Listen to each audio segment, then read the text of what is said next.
Hexane, Satan sauce. This stuff is probably wicked hot. That is just pure heat. Welcome to the channel. This week on Extract All the Things, we'll be extracting Arbol chilies. Chili di Arbol is scientifically known as Capsicum annuum. Peppers can be a wide range of colors. They can be red, yellow, green. There's a lot of variety when it comes to the different cultivars of this plant. There's so many different peppers out there, it's kind of crazy. Chili di Arbol is a pretty standard pepper, I would say. It's very common. It's all over the US. It's used heavily in Mexican cuisine, stuff like that. Peppers in general are used in cuisines across the world. They're an ancient food stock. There's evidence of people cultivating and selectively breeding peppers, 6,000 years ago in Mesoamerica. Pepper really does have a long and fascinating history. So this is the material we're actually going to be extracting today. We have a bunch of Arbol chilies in this mason jar. We're going to grind them down and extract them. I got these chilies from my local supermarket. They're branded El Guapo, and they say it's authentical, so it's good to go. I'm excited to extract it though. It should be a fun extract. We can expect a wide range of active and inactive compounds to be present in our extract. This extraction is mainly targeting a group of molecules known as capsaicinoids, specifically capsaicin. So capsaicin is the primary compound that is responsible for the spiciness flavor. Capsaicin is actually a really interesting molecule. It's utilized in pharma. It's an API. On top of that, it's also used to make pepper spray, which I guess makes sense. The plant evolved capsaicin as a defense mechanism against predation, right? It makes capsaicin because it doesn't want to be eaten. On top of that, we can expect to extract various carotenoids, specifically beta-carotene.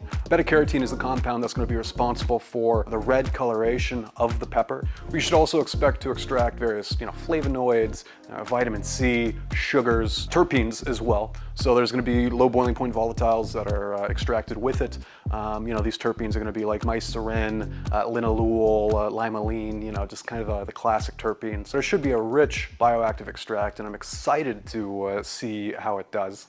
And now it's time for the smell test. This is one I'm not too excited about, but we got to do it. So let's see what we got. All right, here we go. That's a really good smell. So essentially, Arbol chilies to me, they smell like, it's like a fiery aroma that jolts your senses, right? It's kind of jarring, but it's this like smoky smell that's mixed with this like sun-baked earth, like this earthy kind of overtone. And then you have this very subtle, but definitely noticeable kind of like sweet note in there somewhere. Overall, it's a very good smell. I would give this like a, probably about a 7. It's not super crazy, it's not like chamomile levels of insanity or anything like that. Very, very interesting. Definitely a 7 out of 10. For today's extraction, we're going to be utilizing ultrasonic assisted extraction. There's some techniques I want to throw at it. And then we will run it through the HPLC. We will calculate our concentrations, and based on our concentrations, we can calculate SHU value, or Scoville Heat Unit value. Welcome to the bench. I've taken all the proper safety precautions. I'm wearing my safety glasses, my lab coats, gloves, and I turned ventilation on in my workspace. It should be noted that there's various risks associated with extracting capsaicin.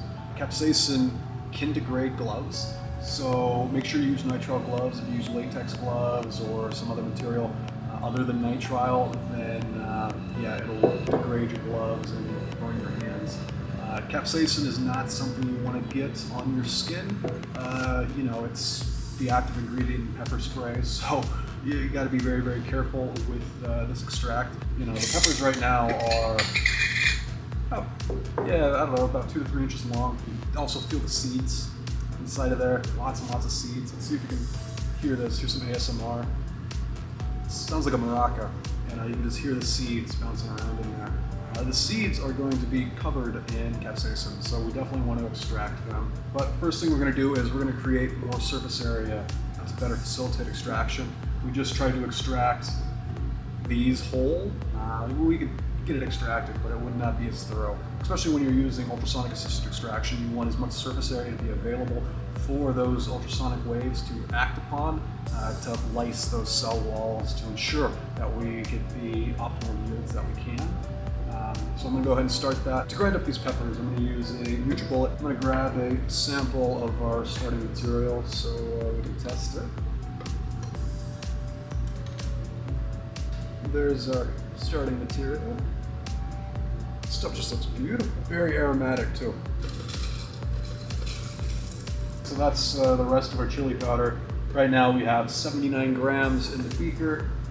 This should get us up to about 100, hopefully. For this extraction, we're going to be running ethanol. So this is grain alcohol. This is 95% ethanol, 5% water.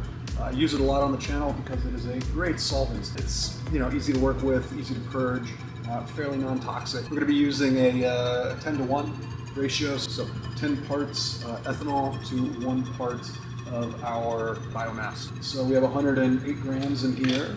We're going to need right around 1,000 grams. We're just going to pour it on in there. So 1084 was our final weight. So just a little bit heavy. That's okay. And right away, just look at that color that the material took on. That just looks mean. That's some hurting in there for sure. I mean, there's 108 grams of pepper in there. So yeah, it's a lot of capsaicin. Beautiful color on that. Okay, so I got the sonicator set up.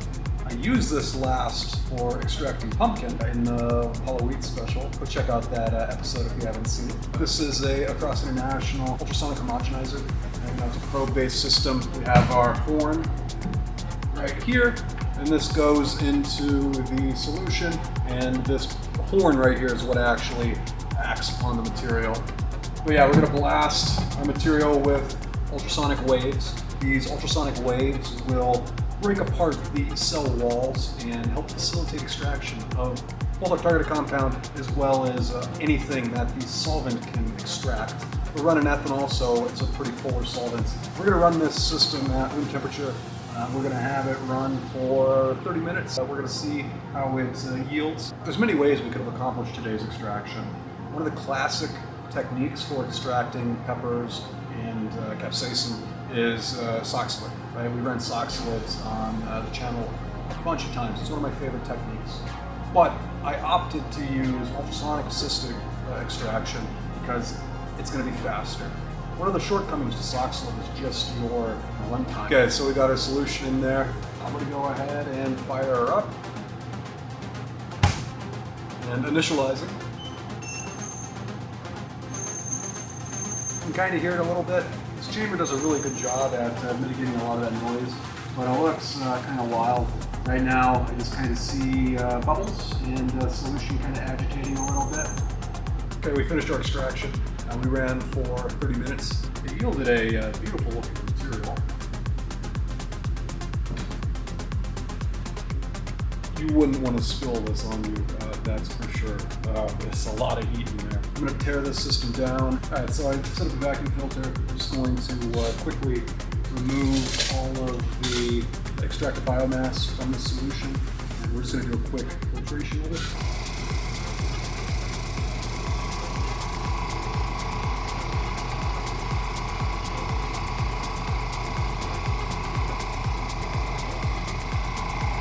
We completed our filtration, and yeah, we yielded this very mean-looking red solution.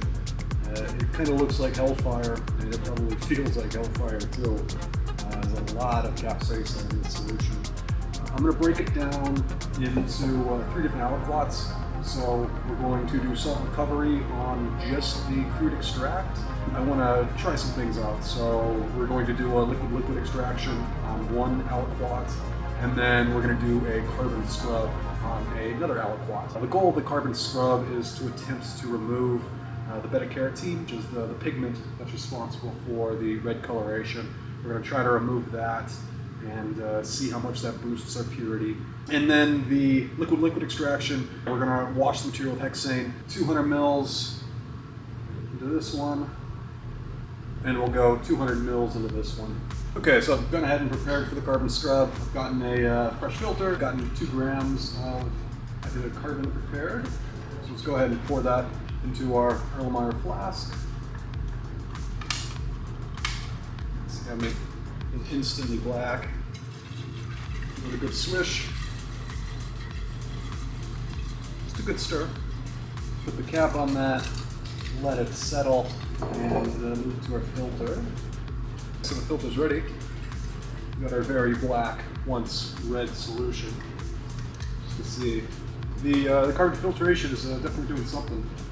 That actually works pretty well. I'm quite pleased with that.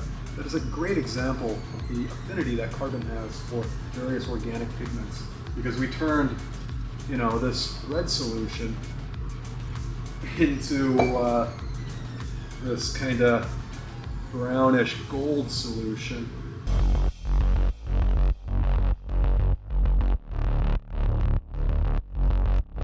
So we completed our carbon scrub and it looks great. This is what we yielded. It went from that intense fiery red color to this kind of beautiful orangish gold color, and yeah, it's quite beautiful. I bet I probably could have hit it with a little bit more activated carbon, but hey, lesson learned. I had to filter it twice to get all of the carbon particulate matter out of there. It looks really nice. Quite the change, actually. I'm excited to see the difference in purity between the carbon scrub material and the non-carbon scrub material. Should be interesting. So the next stage is we're going to go do a liquid extraction of this solution in here. We're just going to wash it with hexane and yeah, just do a quick liquid extraction. We should be able to get quite a bit of capsaicin out of that. The hexane should have much more favorable solubility for our targeted compound, so the capsaicin will want to go into the hexane, right? To help facilitate that, we're going to make the solution a little bit more polar as well. So we're going to add a little bit of water to this solution just to kind of squeeze out the capsaicin, right? You gotta remember, capsaicin is practically insoluble in water. So we're gonna add 200 mils of distilled water into our tincture. Nice color change on that. So that's more polar now, and it'll just separate more easily when we do our liquid extraction. Now, this solution will be the aqueous phase of our LLE. The organic phase will be composed of hexane. And unfortunately, I only have bougie HPLC grade hexane, so yeah, we gotta run the HPLC grade hexane for this. I want an equal parts of hexane to our aqueous phase.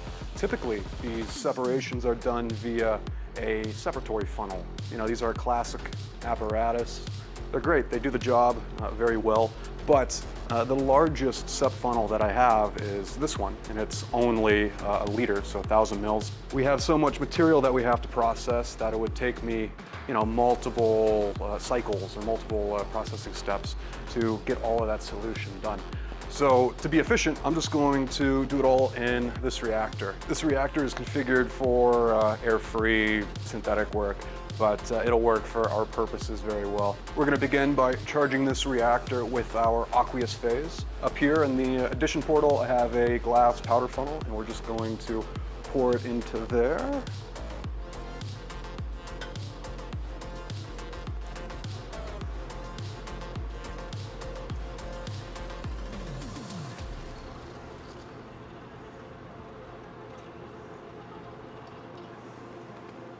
Okay, so we've made our ethanol addition. We can set this to the side. We can go ahead and initialize our agitation as well. We're going to take our hexane solution and we are going to pour it into here. Now we're going to seal up our system. And we're going to let it vigorously agitate.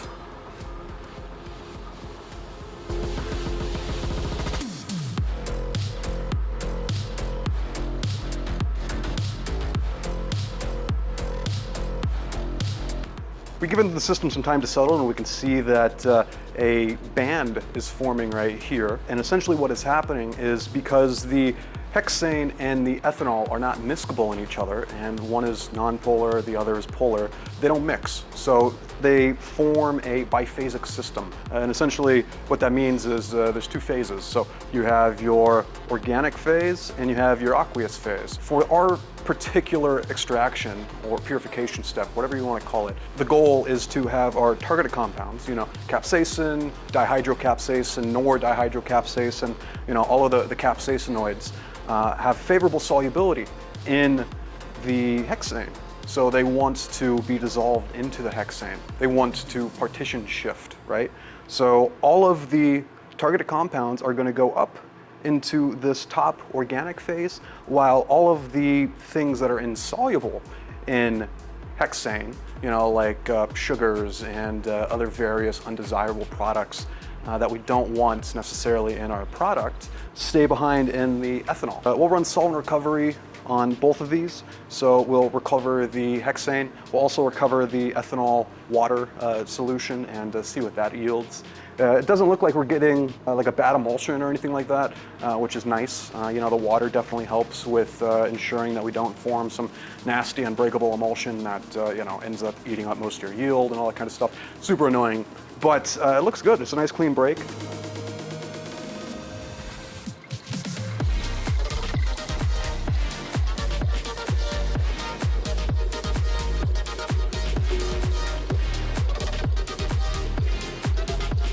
So I got to give a big shout out to Gormley Scientific for sending us this vacuum controller right here. It's a pretty sweet system.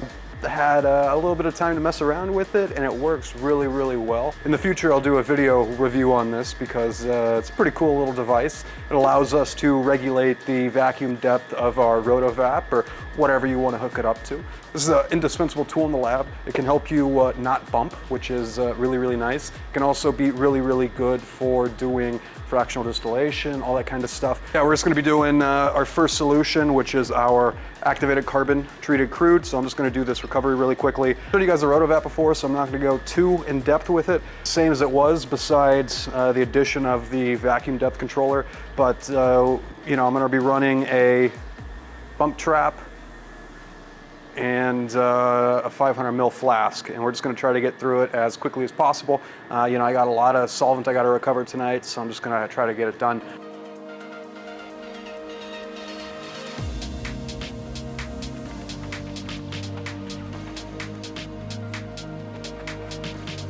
Okay, so we finished our solvent recovery on our activated carbon scrub material. I'm going to pull it off the Rotovap. So you can see we got this red oil, just a quick little whiff.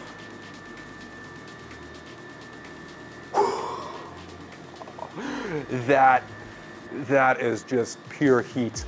Oh my gosh, that is some wicked stuff. I'm excited to see what the crude looks like. So now we're gonna do solvent recovery on our very red crude tincture. This has been untreated, so this is just an ethanol extract of it. It'll be very curious to see how it differs, but man, that is a great, phenomenal product right there. That is just incredible.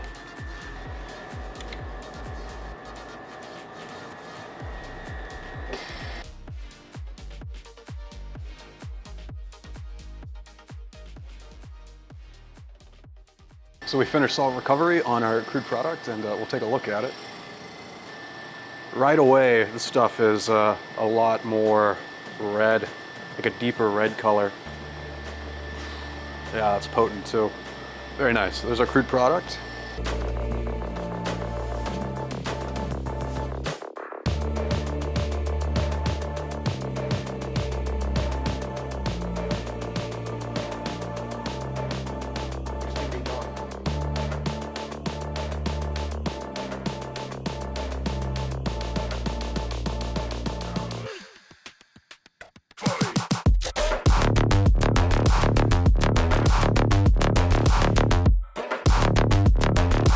So we finished solvent recovery on our Aqueous phase, and I'm going to vent the system. Let's see what we made.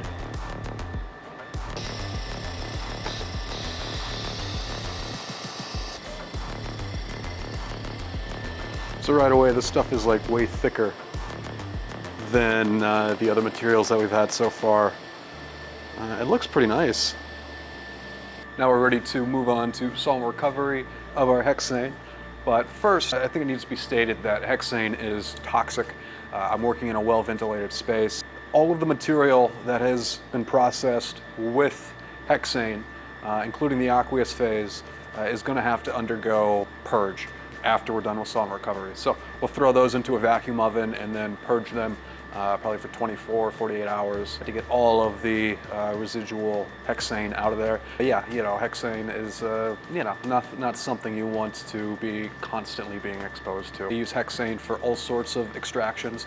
You know, if you ever consumed a soybean product, and I'm sure you have, that soybean might have been extracted with hexane. Still, you don't want to be exposed to it. So yeah, we're taking all the proper safety precautions. Do not try this at home. Leave this to the professionals. I don't want to hear about you guys on the news. So yeah, just don't mess around with toxic flammable solvents, and your life will be better for it. I'm just going to drain directly from the reactor into our boiling flask, and it is a beautiful orange color.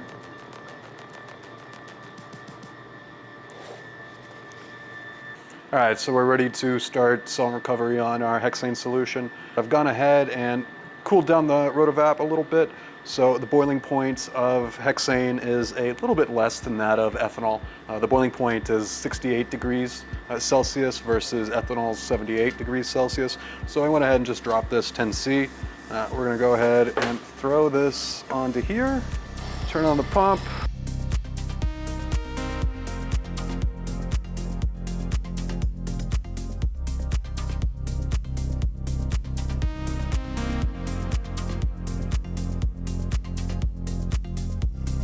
Okay, so we finished our solvent recovery for our hexane, and it went really well. Hexane is very quick to recover. It's pretty volatile, so it's easy to remove from the product. I let it sit on the Rotovap here at its ultimate vacuum for as long as I could, just trying to devolatilize the material as well as I can. It's still gonna go into the vacuum oven for final purge, but let's go ahead and vent the system and see what we made.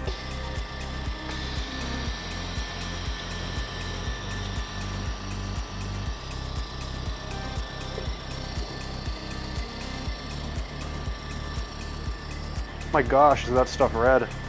It just looks mean. Big shout out to Goldley Scientific for supplying us with this vacuum controller. This thing is great. Worked wonderfully for our solvent recovery on our materials. And in a future video, I will most certainly be putting this thing through its paces with some bigger pumps, some deeper vacuum applications. Already it handles pretty well. You know, it holds the set point pretty well, and I was very, very impressed with its performance. And yeah, it's a good little system. I like it. So we finished all of our solvent recoveries, and yeah, we made some pretty cool products. First, we have our activated carbon treated crude, which is a very nice oil. It's very clear. It's actually quite beautiful. Take a look at that stuff. You know, out of all of these, I'd say this is probably the cleanest looking. And then we have our just raw extract with no processing done to it. You know, this stuff looks very red. It's a beautiful looking material. Then we have our hexane crude. So this is the one I'm most excited about. I've caught some faint whiffs of this, and it's very, very peppery. Just about the spiciest thing I have ever smelt, I can tell you that. It looks really, really nice. And then we have our Aqueous phase from our liquid-liquid extraction. And this stuff is very, very thick, and it's very interesting. It's completely different than all of these guys. It'll be interesting to get that out of the flask if I can. But no matter what, I at least got to get a small sample for the HPLC. The next step is we're going to test each one of these samples as well as our starting material. We're going to get a capsaicin concentration. We'll give all of these an SHU value. We'll test all of that. We'll see what we got going on there. Very, very curious to see this hexane stuff, because this stuff just looks wicked. In a future video, I might want to crystallize this stuff. It should precipitate fairly easily.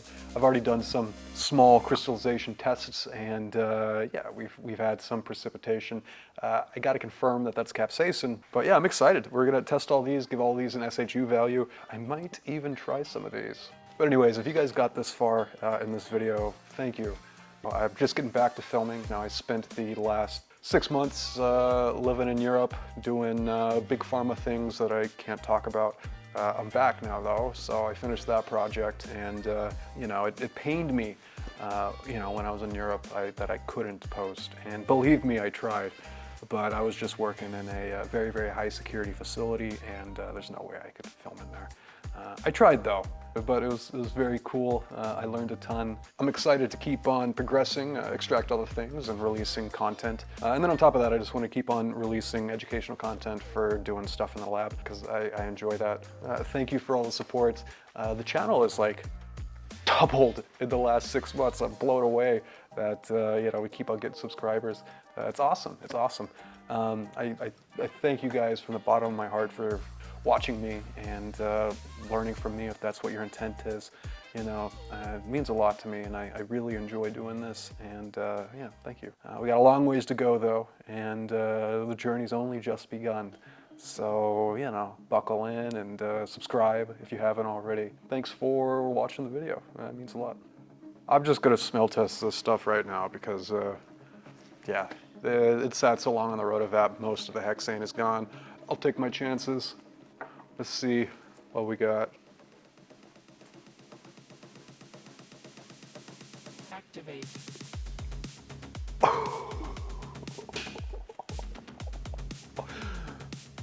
That is intense. Man, like, it just smells like I'm putting my face into like a bag of chili powder. Like, that is super intense. That is one of the most hot smells I've ever smelled. Like, it's up in your sinuses, and it's like a smelling salt almost. Like, you smell that and it just kind of like makes you jolt. That is intense, and I like that. So this is my favorite out of all of them. This is the nicest looking out of all of the materials. So this stuff is pretty much translucent, and it's this beautiful kind of gold red color. You know, activated carbon is one of the oldest tricks in the book when it comes to manipulating, you know, natural products, right? Like, activated carbon does great, does great. Now, this one had the lowest yield, but that's also, you know, what happens when you use activated carbon, right? You pull away a lot of those undesirables, but in turn, you're also going to lose some of your targeted compound. It's just nature of the beast. We're going to smell test this stuff bottoms up. Let's see. It smells like Tabasco almost, but with like a little bit more of a kick to it. This is very, very nice actually. We'll smell test our Crude, the Crude product right here. It's beautiful, kind of streaks. It's a nice looking product. Fairly thin oil, lots of oily residue. Now that has the full pepper smell, without having any further processing like the activated carbon filtration or the liquid extraction. This is very, very close to the starting material. I would say they're on par. It's like a little bit more concentrated. Some of those earthy aromas and smoky aromas are kind of muddled, but it's still very smoky, very fiery. This would be some nice hot sauce. What pepper should we extract next? So I've kind of grown a liking to doing pepper extractions. I think they're really cool. I think there's some interesting chemistry there. Future video, we may reapproach pepper extraction, throw some different techniques at it, but what would you guys like to see? Let me know. What would be the hottest pepper that we can extract and make some just pure, just Satan sauce or something, you know what I mean? Just the hottest extract imaginable. And like I said, we'll throw different techniques at it. You know, one of the main goals of this series is to teach you guys, you know, various techniques that you can utilize for the manipulation of natural products, right? It's what it's all about. The techniques that are showcased here could be applied to a wide variety of different materials, right? And it's what it's all about. So definitely some more techniques I'd like to showcase with peppers. You know, I think it's a very interesting thing to extract. But there you have it, folks. Now we move on to our analytics, which is probably going to take me a couple of days just to dial in the instrument, but such is life. That's the way it goes. So it's been about a week, and here we are at the HPLC. I've tested our samples, and I've gotten some pretty interesting results. The methods that I tested for this, I pulled out of literature, and they seem to work pretty well. It took me a little while to get it dialed in. I think there's room for improvement as far as resolution and all that kind of stuff. Let's talk concentrations and let's talk Scoville Heat Units. I have my data set for these samples open right here. Our normal crude was just a concentration of an ethanol extract. Nothing got done to this, no further processing. Our capsaicin content was 4.3%. Our dihydrocapsaicin content was 2.5%. For a total capsaicinoid content of roughly 7%. Mind you, I only have standards for capsaicin and dihydrocapsaicin, so those are the only two compounds that I can quantify. There are probably other capsaicinoids that are present within this material that we cannot detect. That should give us an SHU value of roughly 1.05 million. And then we're going to move to our AC crude. Our AC crude had a capsaicin concentration of 5.2% and a dihydrocapsaicin content of roughly 2.7% for a total capsaicinoid content of roughly, what is that, 8%? So the activated carbon acted as a purification step and did indeed purify our starting material just a little bit. Also, I didn't test the hexane stuff just because you know, I ran out of time, and also I didn't like the way that it dissolved into my mobile phase. Don't want to mess up my columns, so I wasn't going to just shoot it into my HPLC just willy-nilly like that. I'm going to test this stuff somehow, but I'm going to need a new column for it. But what I find the most interesting, and this is actually this is why HPLCs are great tools, is if we look at the capsaicin concentration in our aqueous phase of our liquid-liquid extraction, the capsaicin content is 8.1%. The dihydrocapsaicin content is 4.7%. For a total capsaicinoid content of roughly 12%. That tells me that we needed to wash our aqueous phase a little bit more. You know, if I had more hexane on hand, I would have done another wash or two. You look at the SHU value of our aqueous phase with a roughly 12-13% capsaicinoid content, that nets us an SHU value of almost 2 million. So that is twice as hot as everything else on the list. That's fascinating. Now I expect this stuff right here, you know, our hexane stuff to be even higher. I will test it in a future video. I just want to, I want to make sure that I don't mess up my system, destroy my guard column or destroy my column with this stuff, and it absolutely could. We did it. We successfully extracted capsaicin from Arbol Chilies using ultrasonic assisted extraction. It was a great extraction. I really enjoy extracting chilies. I thought it was a lot of fun, and it was very, very interesting. I learned a ton from this extraction. I'm excited to extract more chilies in the future. You know, like, we were working with pretty low-end, so to speak, chilies. Like Arbol chilies are pretty basic, right?